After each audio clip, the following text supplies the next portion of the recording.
Hello again, everyone. My name is David Buckley, and I'm the Paul Weber Endowed Chair in Politics, Science, and Religion here at the University of Louisville. I'm also interim director of the Center for Asian Democracy here, which is hosting this conversation and series of conversations that we've been uploading this week. CAD is glad to be co-sponsoring the 2022 meeting of the Southeast Conference of the Asian Studies Association, which is going on this weekend here in Louisville and virtually. And as you know, we're going to be speaking this week to some of the conference's presenters, especially those who have a research focus that's related to our center's mission to the study of democracy across the region. Next up, we are very excited to have Professor Praopan Pratoomchat join us. It's appropriate that, unfortunately, we're talking on Zoom because the research that we're going to talk a little bit about today is on the impact of the COVID pandemic on the political economy of Thailand. One of Southeast Asia's, of course, most important economies, and also a political system that is important to study and understand. Professor Pratoomchat is assistant professor in the School of Business and Economics at the University of Wisconsin-Superior. She earned her master's in science and PhD in economics from the University of Utah. Her PhD dissertation was on the comparison of post-Keynesian and neoclassical growth models in East Asian economies. Her general research areas of focus are economic growth, East Asian economies, China and the global economy, class conflicts, international trade, and development. Although today we're going to be talking about her sort of developing research, particularly focused on the political economy of Thailand. So first, before the questions, thank you very much, Professor Pratoomchat, for joining us and taking time out, especially before you get ready to travel down here to Louisville for the actual presentations. We're looking forward to your research presentations here in person in just a couple of days. So thanks for joining us. Thank you, David, for having me today. Okay, so you'll be presenting at the Southeast AAS meeting related to economic inequality in Thailand. This is also related to your research as an economist. Can you first tell us a bit about the extent of inequality in the country? And also, what do scholars see as either the causes and or the consequences of this persistent inequality in the country? Sure. Well, there are many dimensions to measure inequality, right? But from the perspective of an economist, my research looked at income, wealth, and poverty, these three main things in Thailand.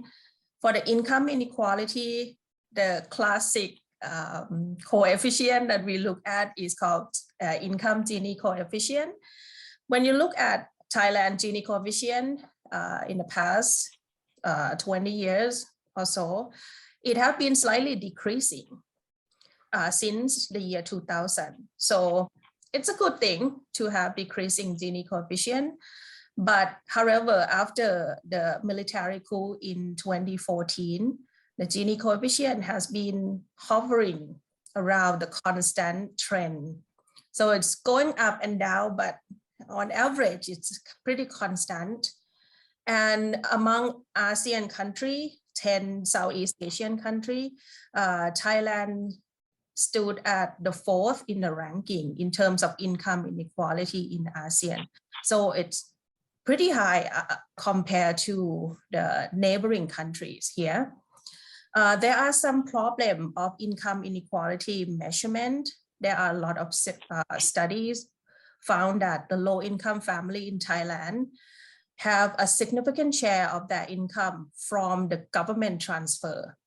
So the additional income that they got lately is not from better opportunity in their career or life.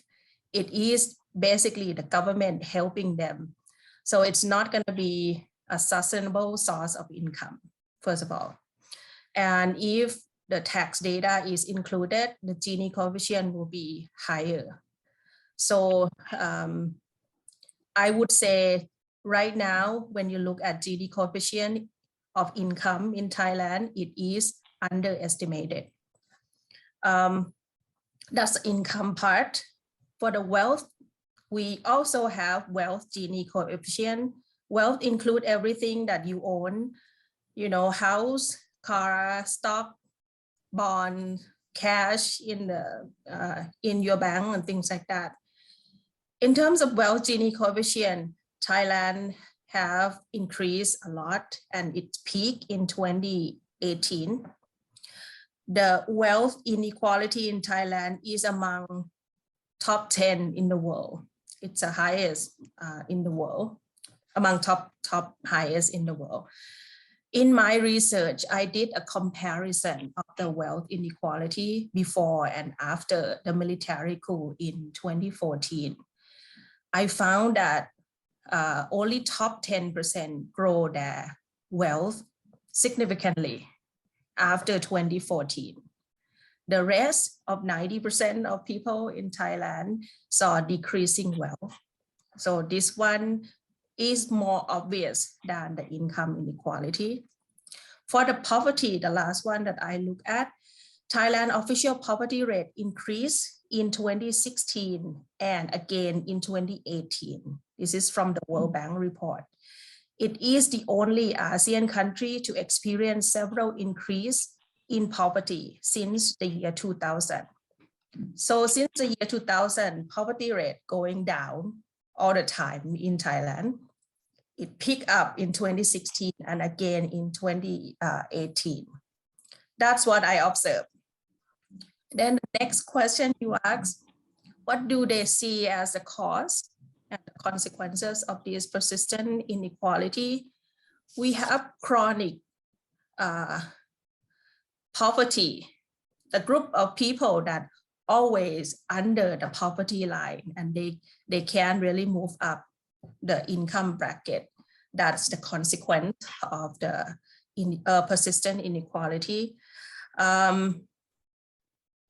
I think, well, it depends on the period you are looking at.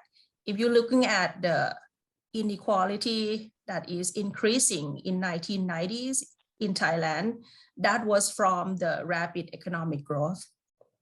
So it was the result of rapid economic growth. But I think after the year 2000, the most important reason is the concentration of economic and political power among only a small group of the wealthiest. So we had a Siamese revolution in 1932 that changed the regime from monarchy, absolute monarchy, into so-called democracy. But the political power has never been transferred to the majority of the people in Thailand.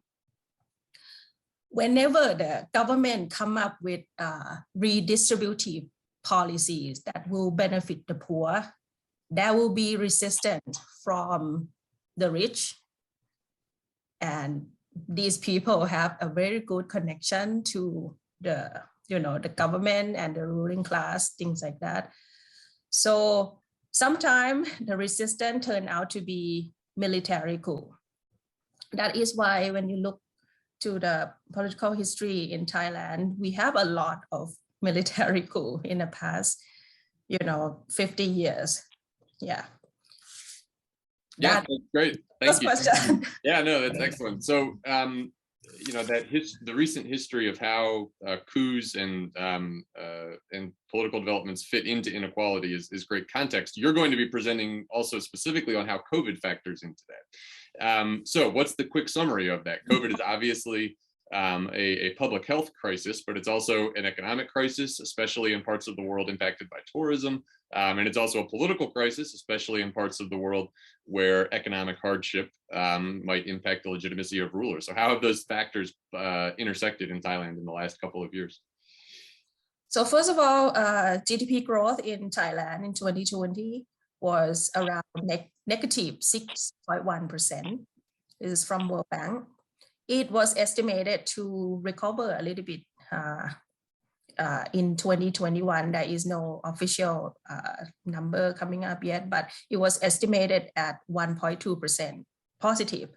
So it rebound a little bit. So when COVID hit in 2020, you can guess tourism is pretty big sector in Thailand. It got hit very hard. Tourism accounted for around 20% of Thailand GDP. So it's pretty big number there. And also it related to many different sectors, tourism related industries, such as accommodation, food service activity. it has been slowing down a lot more than other sectors. And these sectors employ formally and informally of a lot of labor in Thailand. These people are people who got paid pretty low paid and have very almost zero job security. So they are the group of people that will get laid off, the first group of people that get laid off, and the last group of people that they're gonna get called in and work again. So this group of people got a lot of effect. And of course, it increased the gap between the rich and the poor, because the rich have enough saving to live by a year or two. But this group of people don't have enough saving. The latest research, they found that only 30% of Thai people have saving enough for 3 months. So you can imagine that there's a huge group of people that affect from COVID. Yeah, so then looking forward in the country, how would you see potentially this sort of economic pain that has hit the country due to COVID in the last couple of years intersecting with this political trend of military government and post-coup politics? Is it, obviously prediction is hard and it's not entirely clear, but what trends do you see on the ground, and how would you see those two things factoring together in the coming years? I see growing conflict, like more and more crash between classes and also crash between generation. Two sides of, from the rich perspective, if you are, you have a lot, if the wealth inequality is rising, the wealthiest group has a lot more to lose. So if the government changed the policy toward redistributive policy, they got a lot more to lose, because right now they accumulate a lot of wealth already. So they're trying harder, a lot harder, to maintain their economic and political power. They strengthen their political power connection. Some of the rich people become politicians or connect to the military people, things like that. The latest coup in 2006 and 2014 were supported strongly by the rich and the upper middle class. This is pretty strange case in Thailand, that there are some group of middle class that go against the democracy. Normally you see middle class, protest in order to have more democracy. But in Thailand, there are some study about this, and they call it the paradox of middle class in Thailand. These group, especially the upper middle class group, they have experience in the past that the government that have a lot of policy that benefit the poor, they didn't get any benefit out of those. So they don't have good experience on that. That is why they go against the democracy. So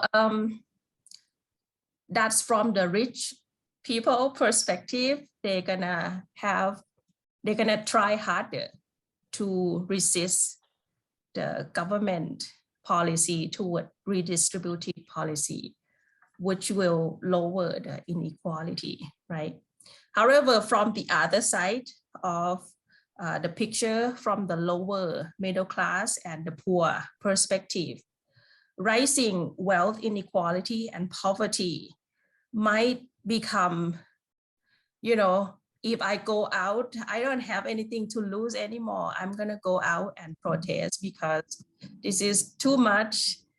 So it might grow a stronger, what you call,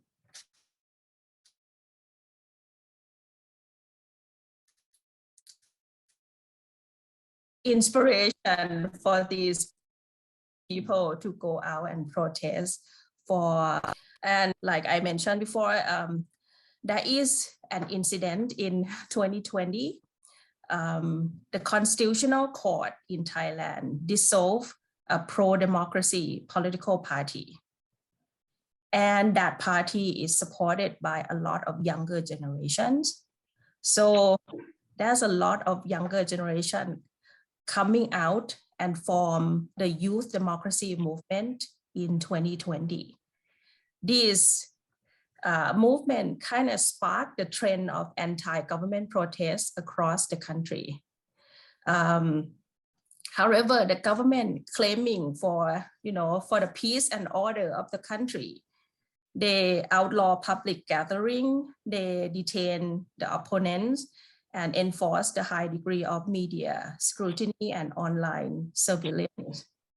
Yeah, so I see the tendency of Thai people value more on the equality issue, which could lead to maybe collapsing of the current administration, or maybe there might be some hope for the change in the constitution.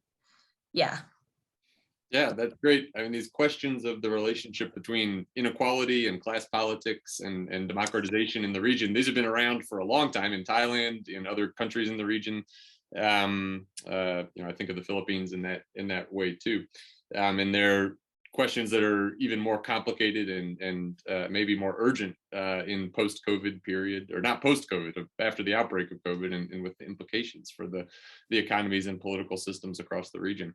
Well, thank you so much for joining. That's great. A lot of food for thought on the intersection between political economy and public health politics and pandemic politics in Thailand, and definitely one that is on the agenda across the region. So we thank you so much for your perspective and look forward to seeing you in person this weekend.